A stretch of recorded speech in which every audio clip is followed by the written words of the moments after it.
جی وعلیکم السلام ورحمۃ اللہ وبرکاتہ۔ محترم بھائی نے یہ ایک روایت بھیجی ہے، نسائی کی 549 نمبر، اس کا پوسٹ میں لکھا ہوا ہے۔ اچھا، اس میں ہے جی، یہ جو رافع بن خدیج نبی علیہ السلام سے روایت کر رہے ہیں کہ اسفرو بالفجر، کہ صبح کی نماز یعنی فجر کو روشن کرو۔ کہتے ہیں جی یہ اس حدیث کی وضاحت فرمائیں اور سند بھی بتائیں۔ یہ روایت تو حسن ہے نا، جس طرح کہ امام ترمذی وغیرہ نے، اہل علم و فضل نے اس کو حسن صحیح قرار دیا ہے۔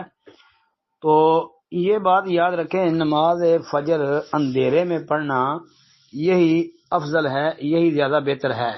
جی، نبی اکرم صلی اللہ علیہ وآلہ وسلم کا عمل یہی تھا، یعنی آپ نے عام طور پہ نماز فجر اندھیرے میں ہی پڑھی ہے۔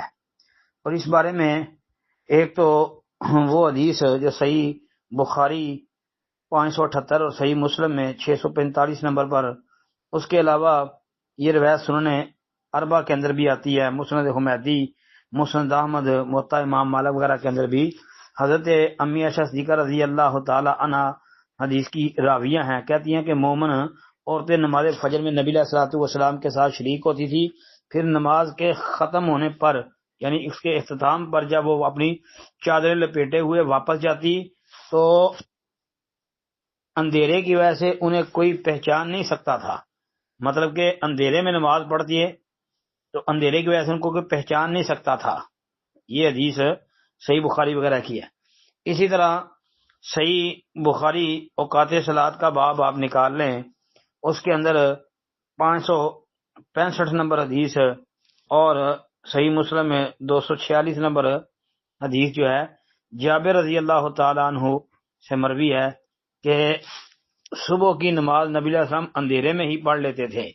جی، یہ نسائی وغیرہ کے اندر یہ بھی روایت بھی موجود ہے۔ پھر یہ جو حدیث رافع بن خدیج رضی اللہ عنہ والی ہے، یہ جو آپ نے بھیجی ہے اسفروا بالفجر، بظاہر تو اس کے خلاف معلوم ہوتی ہے نا۔ اب بعض روایتوں میں اصبحوا بالصبح کے لفظ بھی ہیں، یہ ابو داود ترمذی وغیرہ کے اندر بھی آتی ہے ان لفظوں کے ساتھ۔ لیکن یاد رکھیں کہ ان دونوں حدیثوں میں، یعنی رافع بن خدیج والی حدیث اور جو حضرت امی عائشہ وغیرہ کی حدیث میں نے پیش کی ہے، ان کے اندر اہل علم و فضل نے یہ تطبیق دی ہے، جس طرح کہ علامہ طحاوی جی انہوں نے اور حافظ ابن قیم وغیرہ نے جو ہے یہ بات کہی ہے کہ نماز کا آغاز، اس کی شروعات اندھیرے میں کی جائے اور قرات اتنی لمبی کی جائے کہ صبح خوب روشن ہو جائے۔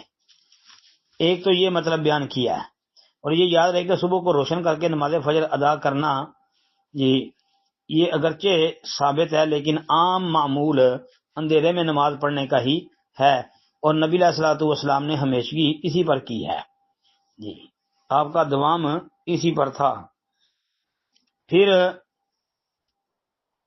یہ بات بھی ذہن میں رہنی چاہیے کہ اندھیرے میں نماز پڑھنا ہی زیادہ بہتر ہے، یا یہ کہہ سکتے ہیں کہ اس کا نماز کا وقت جو ہے یہ طلوع آفتاب تک ہے، طلوع آفتاب تک اس کا وقت ہے۔ عبداللہ بن عمر رضی اللہ عنہ والی حدیث جو صحیح مسلم کے اندر اور سنن نبی داود وغیرہ کے اندر بھی موجود ہے، ابو داود میں آپ دیکھ لیں 396 نمبر پر، کہ نبی علیہ الصلوۃ والسلام نے فرمایا کہ نماز فجر کا وقت طلوع آفتاب تک ہے۔ تو اس کا مطلب یہ ہوا کہ نماز اندھیرے میں پڑھنی چاہیے، اگرچہ کسی وجہ سے بندہ اگر رہ جائے تو طلوع آفتاب تک یعنی دن چڑھے بھی پڑھ سکتا ہے، یعنی اس وقت تو خوب روشنی ہو چکی ہوتی ہے نا۔ جی، السلام علیکم ورحمۃ اللہ۔